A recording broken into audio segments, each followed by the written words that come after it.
Occupational English Test, Practice Test, Listening Test. This test has 3 parts.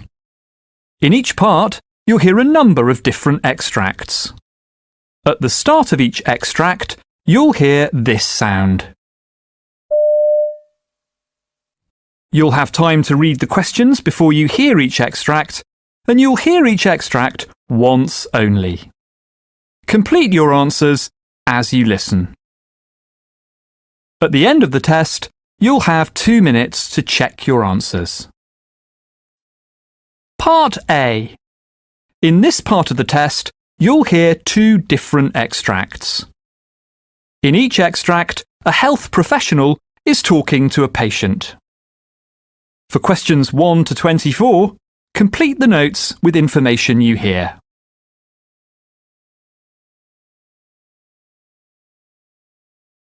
Extract 1. Questions 1 to 12. For questions 1 to 12, complete the notes with a word or short phrase.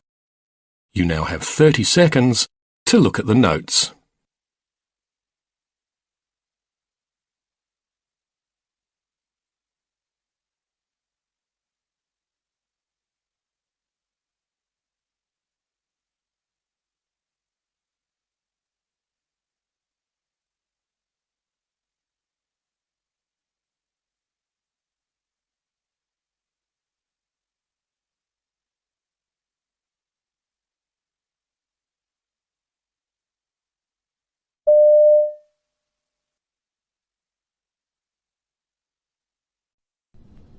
Good morning, Mr. Bloomfield. My name's Dr. Dixon. I'm a locum GP standing in for Dr. Wright. What can we do for you? I've been having some problems with my breathing. Can you tell me a little bit more about this? Well, I keep getting breathlessness and wheezing in my chest. It all started about 3 weeks ago, and I've been coughing a lot with it. Some white phlegm. I thought it might be a cold coming on, but then after about another week, I started finding it more and more difficult to catch my breath. Right. So you've had the wheezing and the breathlessness for roughly 3 weeks? Yes, give or take a day. And do you get these bouts of wheezing and shortness of breath every day? No, they come and go. How frequently do you get them? The first week there was only 1, I think, and then they started getting worse, 3-4 times a week. It's not being able to get my breath that's really worrying. And so the attacks, have they increased in the past 2 weeks? Yes, they're much more frequent. Okay. When do the attacks come on? At any time, but they seem to be worse at night and in the morning. Have you noticed any change in the severity of the attacks, especially in the morning? Yeah. Do they wake you up at night? About 3 times a week. I see. You been off work at all? No, but I nearly didn't go in yesterday. Was that the worst so far? Yeah. And have you had anything else with it? I've felt a bit tight across the chest. Any pain with it? No, just tightness. Are you aware of anything that triggers the attacks? Like what? Well, dust, feathers, new carpets? No, I can't really say I am. Okay. Have you had any infections recently, like flu or sore throat or chest infection? No, not for a long time, except this. And what about medications? Are you taking anything? No. No aspirin? No.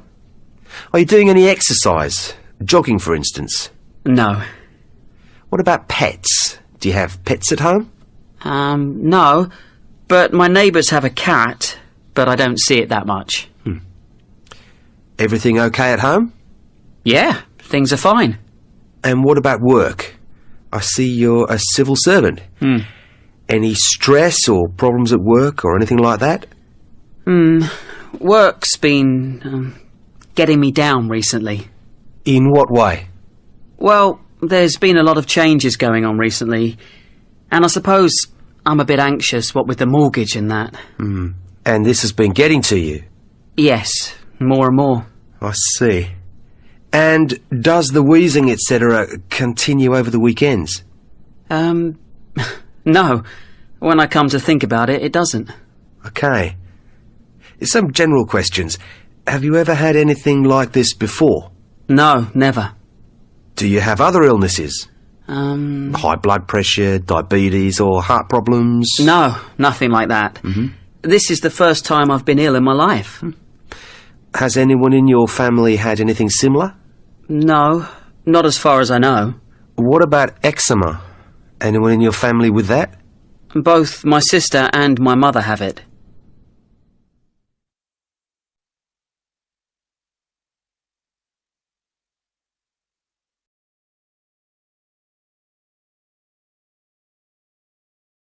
Extract 2. Questions 13 to 24. For questions 13 to 24, complete the notes with a word or short phrase. You now have 30 seconds to look at the notes.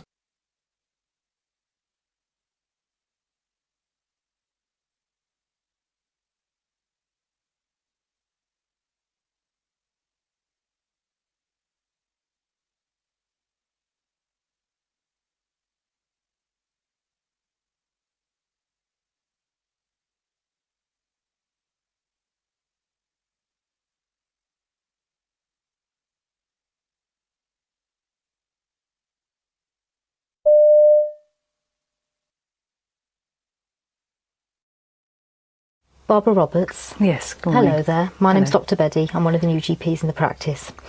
First of all, what would you like me to call you? Well, you can call me Barbara, that'll be fine, thank you. Okay, that's fine. Okay, so Barbara, I'm seeing you today, but I think it's usually Dr. Brown that sees you, is that right? Yes, Dr. Brown's my doctor. Okay. What is it that's brought you to see me today? Well, I've come about my tummy problem. I've got terrible trouble with my stomach, and Dr. Brown just doesn't seem to be able to get to the bottom of it. And I thought perhaps I'd come and see you to see if you could help. All right, okay. Can you tell me a bit more about your tummy problems? Well, I have this terrible discomfort nearly all the time. It very often feels bloated. I swing between being constipated and having diarrhoea. I have sort of cramping feelings sometimes, and other times it stabs. It's a real stabbing feeling. I often have the urge to go to the toilet, and I pass very smelly wind. Right. So quite a few symptoms there, and some of them sound quite Yes. troublesome to you. Yes. Okay. And how long has this been going on? Well, I've traced it back to a holiday I had in Egypt about 4 years ago. I had a horrible bout of sickness and diarrhoea, and And what sort of treatments have you tried for this before? well, Dr. Brown gave me some muscle relaxants at the beginning.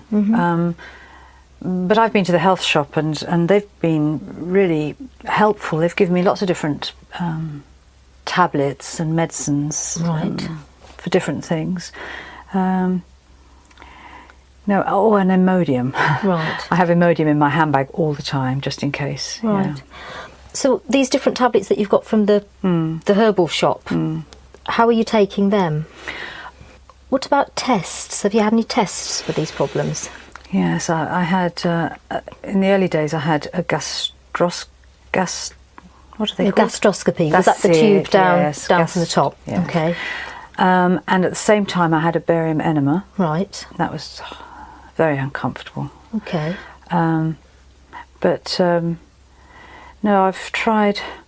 Well, I mean, it sounds like you've had these problems now for about 4 years. You've got a lot of various symptoms in your stomach. You've tried a lot of tablets, some prescribed, some herbal remedies, and you've had some investigations, but you're not entirely happy that you've been investigated thoroughly No. enough. Is that about? I'd say so. Have I got the yes. story right? Yes. Okay. And I know you've been seeing Dr. Brown about this for the last few years. What is it that he's said that he thinks might be wrong with you? Well, he thinks it's all in my head. You know, Right. I mean, it can't all be in my head. I get too much physical pain for it to be in my head. I mean, it's real. It's a real pain. And have you had any thoughts yourself about what you think might be causing it?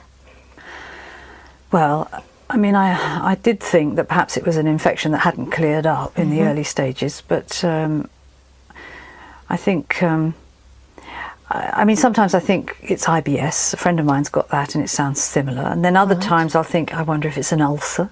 Right. On a really bad day, I start to think it might be cancer.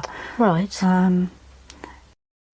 Given that we've tried medication for you and we've tried investigations and we've drawn a blank really with those, none of those have really helped you. No.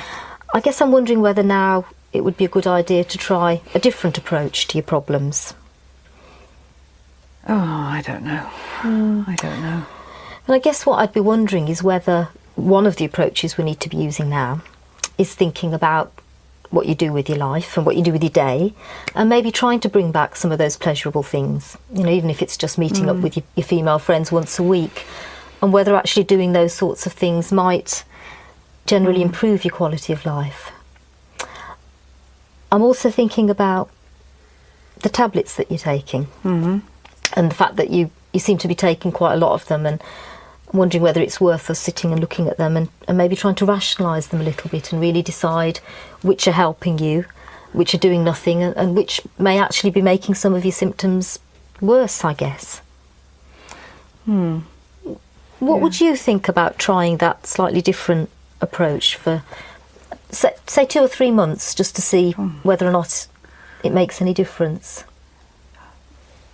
Well, 2 or 3 months is a long time if there is something going on. I mean, that's what happened to my mother-in-law. You know, they left her and didn't spot it. And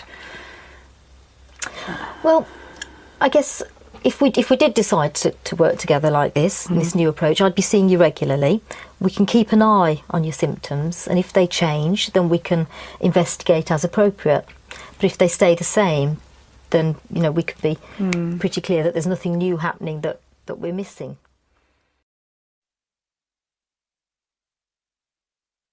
That is the end of Part A. Now look at Part B.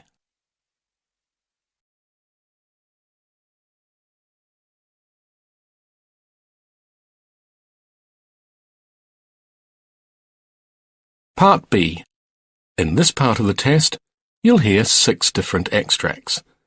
In each extract, you'll hear people talking in a different healthcare setting. For questions 25 to 30, choose the answer A, B, or C, which fits best according to what you hear. You'll have time to read each question before you listen. Complete your answers as you listen. Now look at question 25. Now read the question.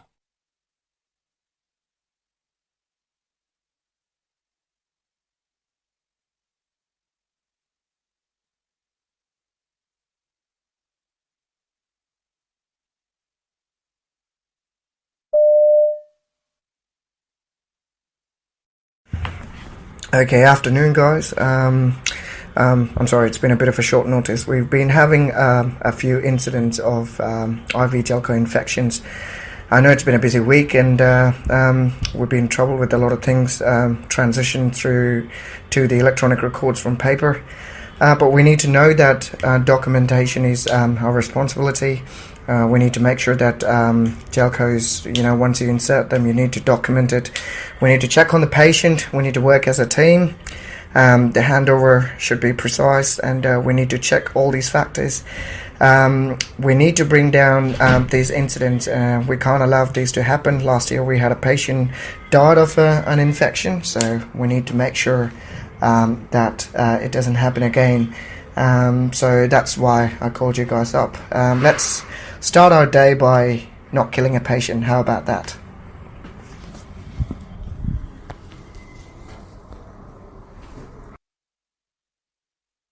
Question 26. Now read the question.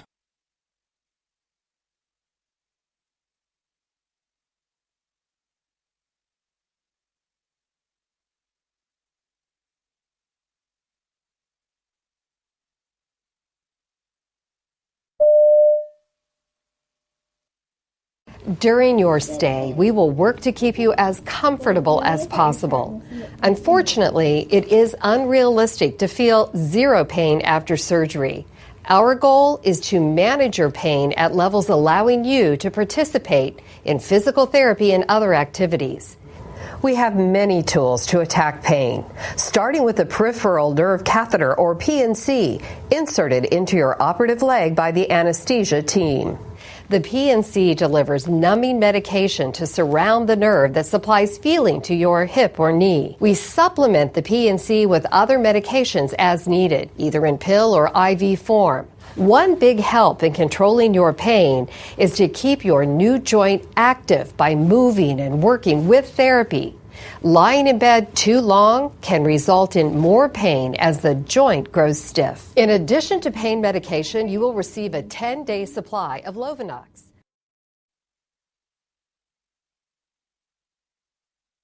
Question 27. Now read the question.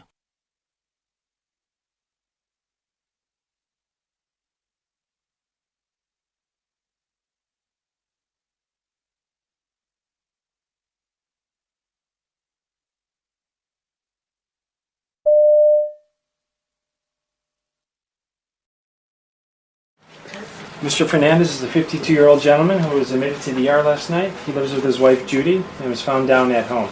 They also noted he had lower extremity swelling for 5 days and was experiencing some shortness of breath and weakness.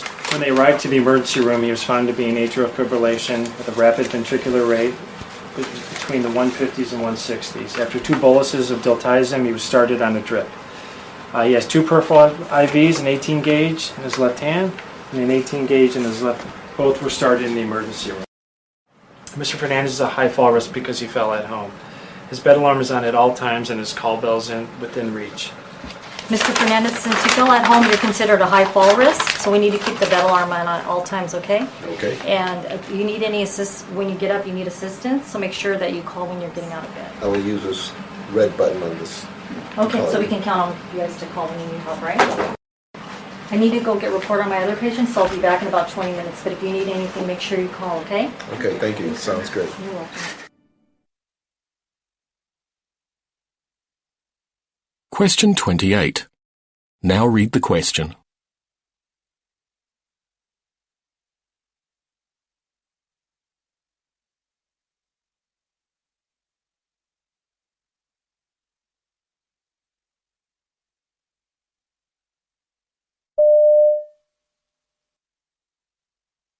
I've been a nurse for about 11 years now. I started off in cardiac, which I loved, but I was working nights and I wasn't in love with that. And then after that, the school where my kids go to school opened up, and so I was a school nurse for several years. And during that time, I just felt like I had a lot of kiddos coming to me with just a variety of issues that were more behavioral issues, such as they were maybe harming themselves in some way, or maybe having some really big anger issues that they did not really know how to cope with or deal with. And I would try to help them as best as I could and get them some community support. But I really felt like I did not have all of the answers that I personally felt like I needed, or I felt like I needed a little more training. So I ended up leaving the school and worked full-time. Question 29. Now read the question.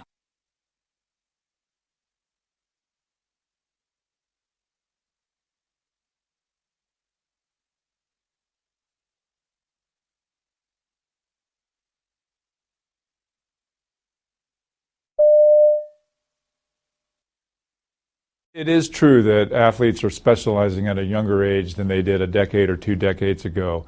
And that does create overuse problems with doing the same repetitive motions year-round, which is why we typically recommend for kids, hey, enjoy everything, be involved in everything, do a lot of different things. There will always be sports that one athlete will excel more at than another, but it's still healthy to be a multi-sport athlete and use different body parts and different mechanisms. And when you're growing and developing, that has a different impact on your body where you have open growth plates versus when you get older and those growth plates close. And if you're doing the same repetitive activity in a specific area with an open growth plate, you can have a problem there.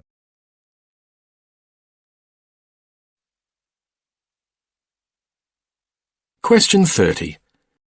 Now read the question.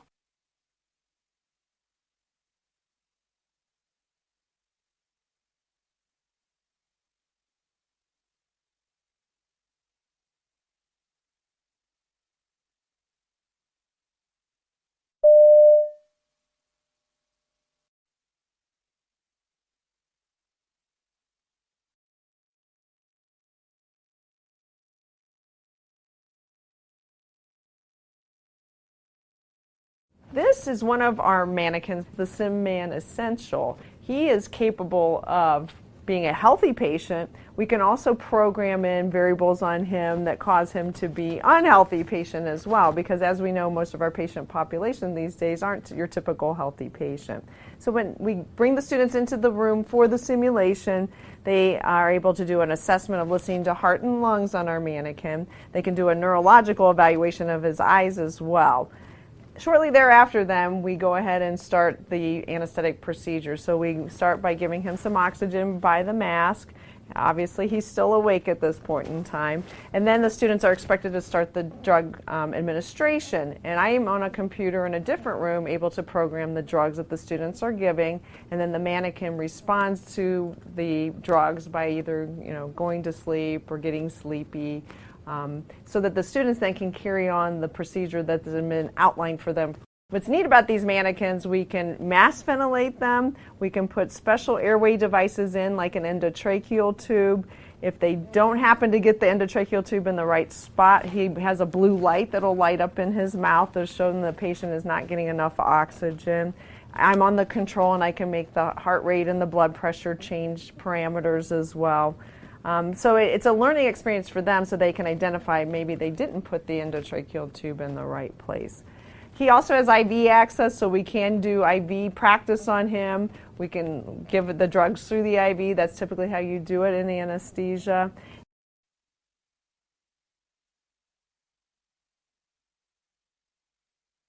That is the end of Part B. Now look at Part C.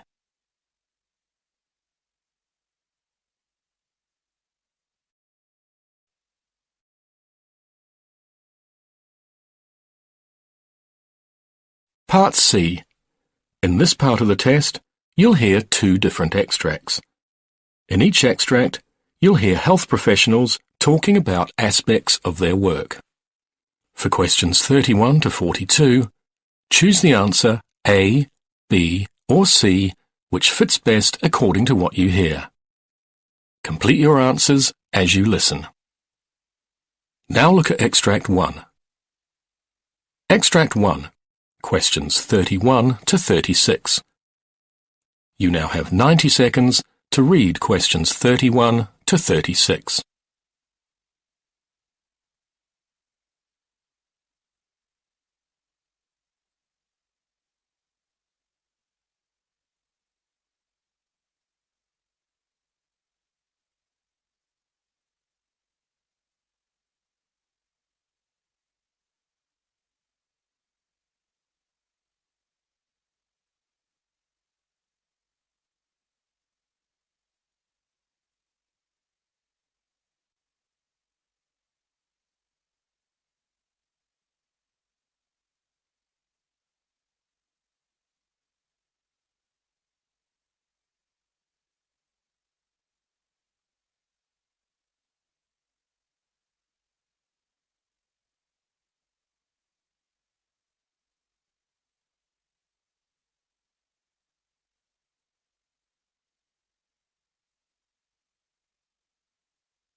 It is important to realise that 83% of people who commit suicide or attempt suicide have had contact with a doctor within a year of their death, and up to 66% of people who commit or attempt suicide have had such contact within a month of their death.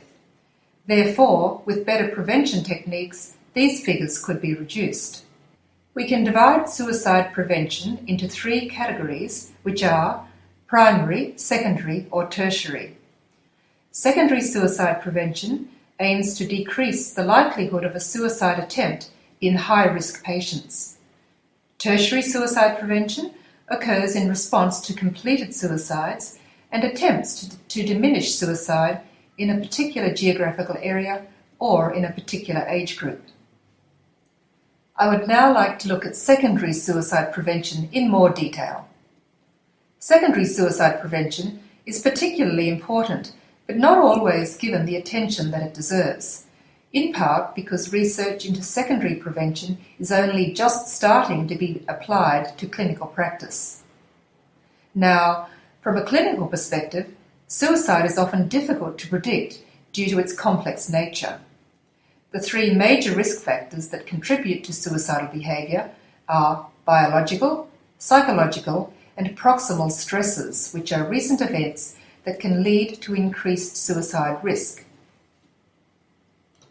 Firstly, there are biological risk factors for suicide, which include low blood cholesterol levels, medical or neurological illnesses such as multiple sclerosis, stroke, Huntington disease and epilepsy, cigarette smoking. Secondly, there are psychological risk factors which include a childhood history of physical or sexual abuse, aggressive personality traits, low self-esteem, and poor access to psychiatric treatment.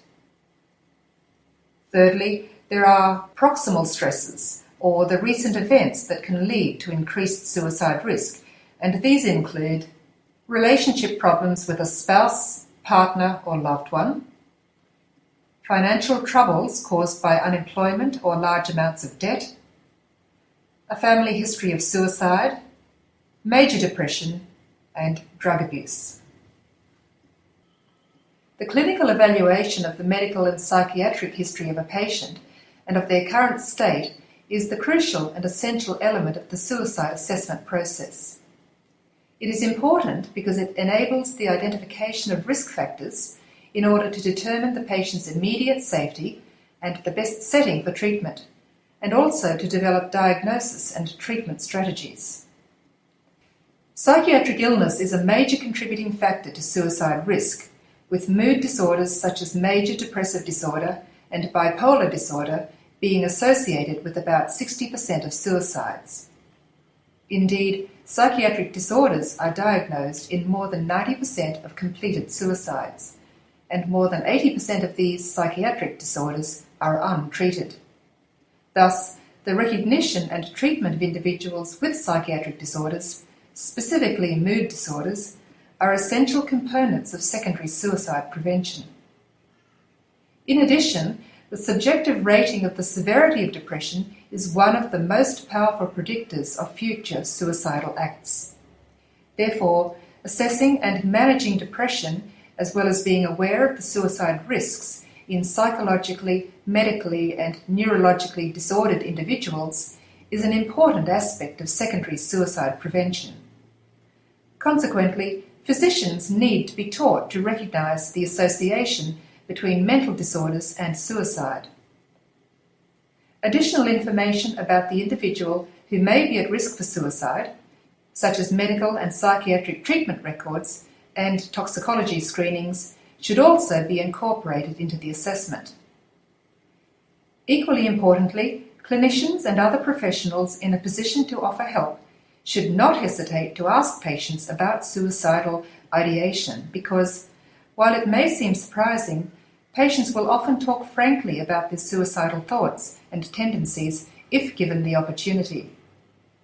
Failure to ask about suicidal ideation may be related to the health professional's discomfort with the topic, lack of time, or lack of skills in this area. Clinicians need to overcome these obstacles to provide appropriate care to their patients. What are the most effective secondary suicide prevention strategies? In a recent systematic review of suicide prevention strategies, Mann, along with other researchers, found evidence of effectiveness in 5 secondary suicide prevention methods, including pharmacological interventions, psychological interventions, follow-up care, reduced access to lethal means, and responsible media reporting of suicide. Antidepressant medications are the most widely used pharmacological interventions in secondary suicide prevention, but studies of their effectiveness in reducing suicide attempts have had mixed results. Among adults younger than 25, the effect of antidepressants seems to be neutral on suicidal behaviour, but it seems to reduce the risk of suicidal behaviour in the elderly.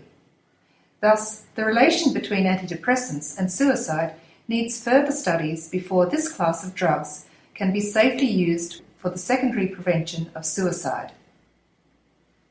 In terms of psychological interventions, suicidal patients often benefit from therapies that address the repetition of suicidal thoughts and behaviours, and other factors commonly associated with suicide. Better psychological and pharmacological treatment of depression and alcoholism also appears to decrease suicide rates. Social factors that should be addressed in follow-up treatment include availability and willingness of supports within the family. Support individuals who should be contacted about the suicide risk and follow-up arrangements include general practitioners, private psychiatrists, family and friends. Some interventions, however, such as telephone and psychosocial follow-up, have shown no difference in suicidal ideation when compared with standard aftercare. Many studies show that suicides by particular methods, for example, firearms, domestic gas or pesticides, decrease after the introduction of legal restrictions that reduce access to such means. This reduction in suicide rates is particularly influential in regions where the specific means of restriction correlates with a common method of suicide. For example, in the UK, the reduction of carbon monoxide in domestic gas since 1958 and the reduced availability of analgesics since the mid-1990s have both decreased UK suicide rates. Finally, many studies have exposed a need for a decrease in reporting of suicide and for responsible reporting. Media blackouts in reporting suicide have coincided with a decrease in suicide rates because reports of suicide in the media tend to glamorize suicide for vulnerable individuals.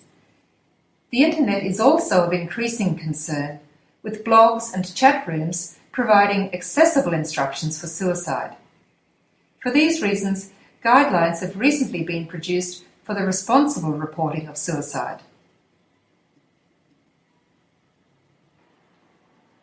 Despite our increasing knowledge about secondary suicide prevention, there are still many gaps in the research, and looking to the future, thorough evaluations and appropriate treatments of patients with depressive disorders and other psychiatric illnesses should help to improve the efficacy of secondary prevention of suicide.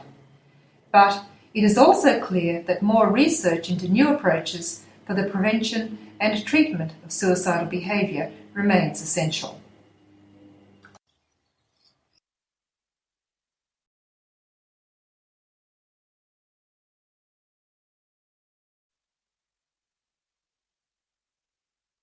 Now look at Extract 2. Extract 2, questions 37 to 42. You now have 90 seconds to read questions 37 to 42.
New research from the Perkins Institute at the University of Sydney claims to have found the diet that boosts FGF21 levels. One of the lead scientists on the study was Samantha Solon-Beat of the Perkins. Welcome to the Health Report. Thank you for having me. So what is this stuff, FGF21? I mean, it's almost eye-crossingly complicated from the look of it. Yeah, it seems complicated, but it's actually not. And recently, there's actually been an immense amount of interest in fibroblast growth factor 21, or FGF21. And this hormone has actually recently been called this fountain of youth hormone, which we know can be influenced by diet. And the reason why FGF21 is so interesting is because high levels of this miracle hormone, as it's called, has actually been shown to play a huge role in influencing appetite, improving metabolic health and immunity, and even extending lifespan in mice. Now, something that sounds so good to be true is usually too good to be true. At this point, there are no adverse effects shown with increased levels of FGF21.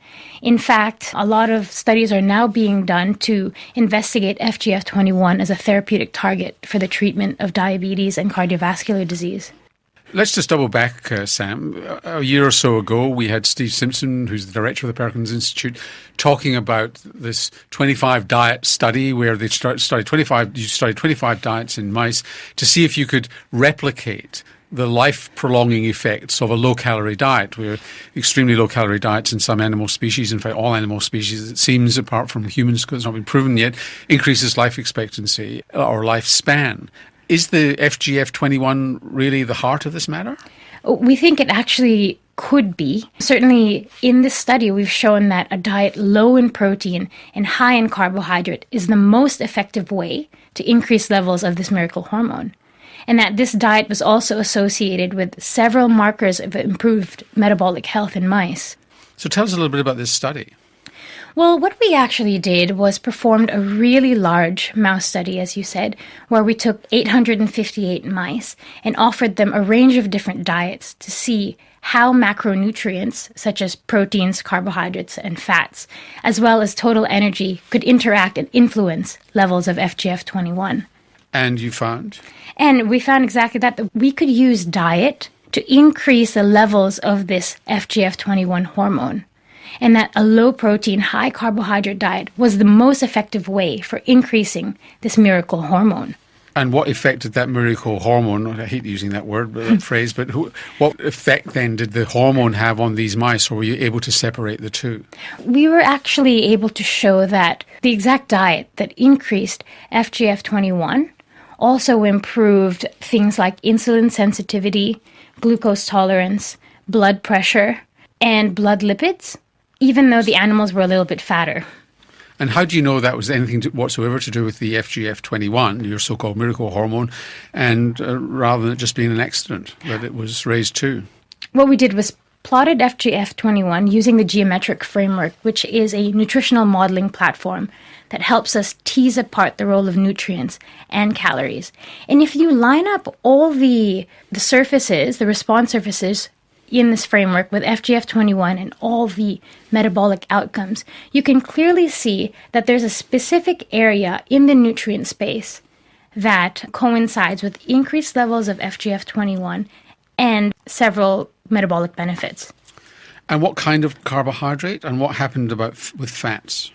In this study, fat did not appear to have an effect on FGF21 levels. It seemed to be low protein was the primary driver, and that the highest combination was with a low protein, high carbohydrate diet. So what does FGF21 do to the body? And that's a really good question. And that's really the next step of our study. We want to understand how FGF21 signaling works in response to diet to mediate all these beneficial outcomes. Do we know that there are any medications affected? At this point, no. It seems that it goes up with starvation, it goes up with overfeeding. There's lots of things that influence it. Did the appetite of these mice change? Do they eat more or less when the FGF21 goes up? Oh, that's a really good question. See, this is one of the things that we were able to reconcile in our studies.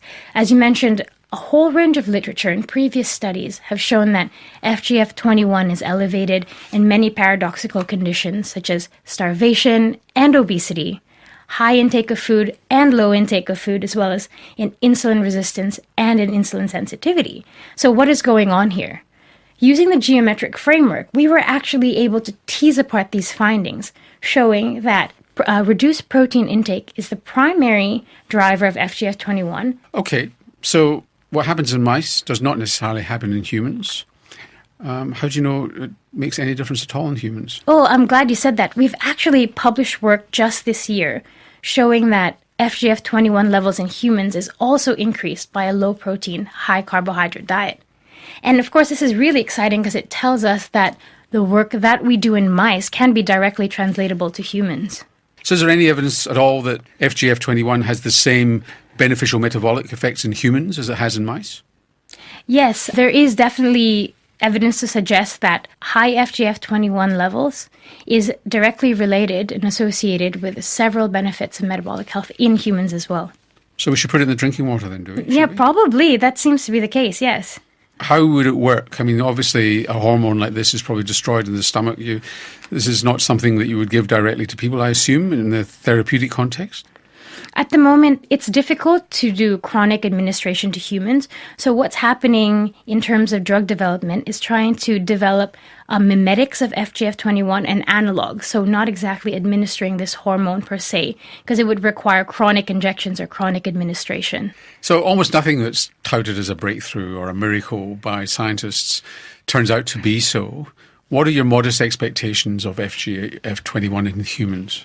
Well, in humans, we actually think that FGF21 is extremely promising. We think that, at least in humans, we've shown that FGF21... So a treatment for type 2 diabetes? Absolutely. That sort of thing? Yes. We've shown that humans seem to respond in the same way as mice. So this could mean that we could tailor our diets and our nutritional guidelines to generate a range of benefits from FGF21. Is it too blunderbuss? You're describing something that sounds blunderbuss rather than targeted. You're just spraying an effect rather than targeting an effect. If you can do anything with it, it's going to be a very wide set of actions which you're going to find hard to control, isn't it? At the moment, everyone is very interested at FGF21, but no one really knows its mechanism of action. And it seems to be a race at the moment. How does it work? What turns it on? What switches it off? And what can we do to find out more about it? So at this point, I think it's a really hot topic and everyone's racing to find out the answer. And you hope you'll be first. Hopefully. Sam, thanks for joining us on the Health Report. Thank you so much. Samantha Solon-Beat is a researcher at the Perkins Institute at the University of Sydney, and on our website we'll have a link to our previous interview on the diet and longevity study.